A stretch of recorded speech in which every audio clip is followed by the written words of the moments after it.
Ideálne by bolo, keby sa odpady vôbec netvorili, ale bohužiaľ spotrebná spoločnosť produkuje odpady a čím ďalej, tým viac.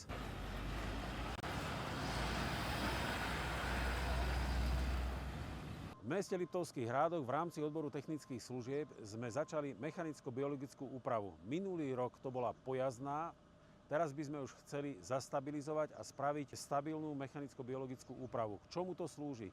Ten netriedený odpad, ktorý nie je separovaný, sa jednoducho pomelie. Tá ľahká frakcia sa dá potom ešte vrátiť do recyklácie, to znamená 48% z toho objemu sa dá ešte využiť a tých 52% sa potom ukladá. Čiže uloženie zmenšíme a zhodnotenie zvýšime.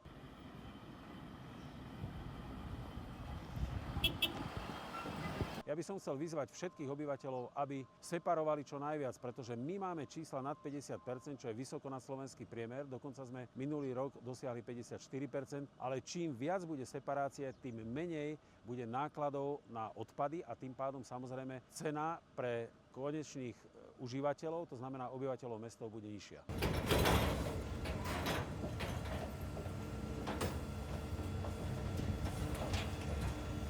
Za nami je už nová stavba, kde je taká zóna pre pracovníkov a tu nás sú hygienizačné boxy, na ktorých bude tá technológia. Toto už je to stabilné, čo potrebujeme na to, aby sme mechanicky, biologicky ten netriedený komunálny odpad zhodnotili. Mesto Liptovských Hrádov dokáže spracovať aj kuchynský odpad v svojej réžii. Za mnou je fermentor, kde tento kuchynský odpad sa spracúva a fermentuje.